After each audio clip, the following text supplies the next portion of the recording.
Hey guys, Brian Heilig here, and we are going to talk about 98.4% of us fail at budgeting, and here's why. Okay, we're going to go over some of those reasons why, and of course, ideas on how to not miss out that 98.4%, right? So, hope you're doing well. People almost on a daily basis, when I'm talking with them and understanding kind of what's happening in their world in regards to their money, I always ask them to create a budget. And so when we get to the budgeting and what goes out and what comes in and all that good stuff, I always know that that's not their whole entire budget. So if you are somebody that is dealing with money issues and it's just not, you're working hard, you're making the money, you're actually using a budget and or not, but you just, it's just too much month left at the end of the money, right? If that's you, here's probably what's happening, okay? And by the way, 98.4% is completely my made-up number. I just figured, it's got to be pretty high up there, but it's more like 99% of the people that I talk to. And if you can make a budget right now off the top of your head, that is not your true budget, okay? So what most people do is they come to me and they say, okay, well, my rent or my mortgage is this, my car is this, my insurance is this, my food is this, which always people underestimate food, both at the grocery store and going out, big time, huge. They're like, we spend about $100 going to restaurants. And I'm like, okay, let's really break it down, and it's more like 500 or more, right? So if you're just kind of thinking about what your budget is or thinking about what you're spending, that's number one, right? Where you definitely want to literally know where every single dollar is going. I use an app called mint.com to track my spending and to budget, right? So it's really cool, it's easy. But fine, they tell me their whole budget, okay, great. And then they tell me how much they make.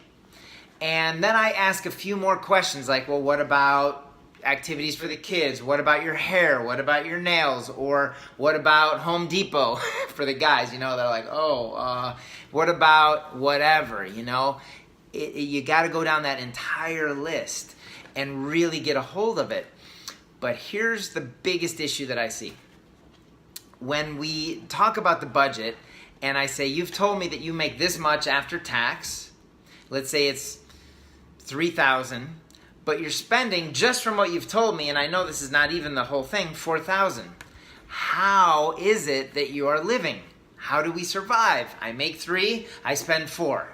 That's typically where the credit card is at like $5,000, $6,000, $7,000, $8,000, $10,000, right? That's the balance of the credit card.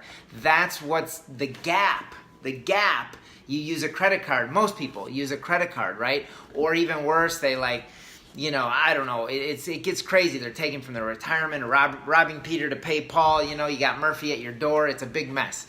So we're going to simplify everything right now. We're going to get a true budget. We're going to show you what you're missing. And any other questions, you're just going to reach out to me. Okay, good. So what you want to do is what most people miss is the non-monthly expenses. That's the silent killer, if you will. And what do I mean? I'm going to tell you a funny story about it, and it'll really just bring it true. But what you want to do is create a monthly system for your non-monthly expenses. So, what could be some examples of non-monthly expenses? Simple ones like oil change. It might not be that much money, right? It might be $20 or $30, and you're just like, whatever. But that $20 to $30 is like every 2 to 3 months, right? So that month you kind of, I forgot, I gotta get an oil change. Or you put the oil change off and you put it off and you put it off, right? Now let's talk about bigger ticket items, right? So now we talk about, what about a homeowner association that's not monthly? Or what about Diana's hair? Woo, we're going there. We're definitely going there.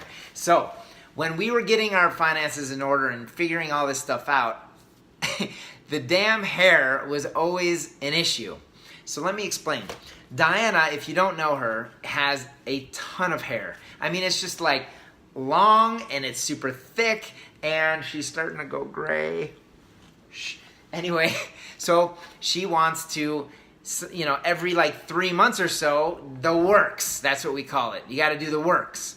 So it's like color, cut, dye, highlight, low light, this, that, fill. I don't even know what the heck it all means, right? But all I know is it's damn expensive, right? So here's what used to happen before we figured out the secret. And this is, we're going back a decade ago. Here's the deal. She would say, hey, babe, I need to get my hair done. And I'm like, no, we can't. That's crazy. It's way too much money. We don't have the money. We da-da-da, all this negative stuff. We'd kind of get into this argument, or sometimes it was the non-argument, which is worse. She would just go silent and leave. Ooh, that's not good. No bueno. So then 3 months later, the same thing would happen, and we'd get into this whole craziness. Okay, so here's the secret, guys. Take your non-monthly expenses and create them into monthly expenses. I'm going to tell you exactly how to do it. So, her hair back then was about $300. That's with tip and everything, every 3 months. So, easy math is $100 a month, right? Now, at that time, I got paid twice a month. So, every single time I got paid, I had my non-monthly expenses, and I went to the teller, and I got literal cash out. So I would have an envelope that would be called hair. No joke, it's right here. Hair. You get one of these things, these accordion things, right? And you just label them all your non-monthly expenses. And then I would take $50 every time I got paid out in cash and put it into the hair envelope. I didn't tell Diana I was doing this, okay? So guess what? 3 months goes by, and she comes to me how she always always used to. Oh, babe, I got to get my hair cut, And I was like, awesome, no problem. I said, she's like, oh, is this guy like on drugs or something? I went into the hair envelope, and I pulled out $300 cash and gave it to her. And I said, have a great time, babe. I can't wait to see what color you're going to do, or low lights, highlights, and blowouts and all that kind of stuff. I just can't wait to see it. Whoa, what a different experience, right? She was like, awesome, and she went on, and we had this, it was like this great experience, rather than the, no, we can't, we don't have money, I don't care how much it costs, that's ridiculous, right? So it totally set us free. But here's what really happened. I thought I knew my budget, but what I missed was the non-monthly expenses. Once I put those non-monthly expenses into my budget, boom, I saw the gap instantly. Oh, that's why I'm making 3 and spending 4. I promise you'll be just like complete. Next time the oil change comes, no problem. Here's the $30 in cash, boom, done, right? Completely evens the playing field, sets you free. It makes things just beautiful. Okay, guys? So that's the tip. Hope you enjoyed it. Forward it to whoever needs it. Love you. Have a great evening. Wealth Wednesday. Take care, guys. Bye.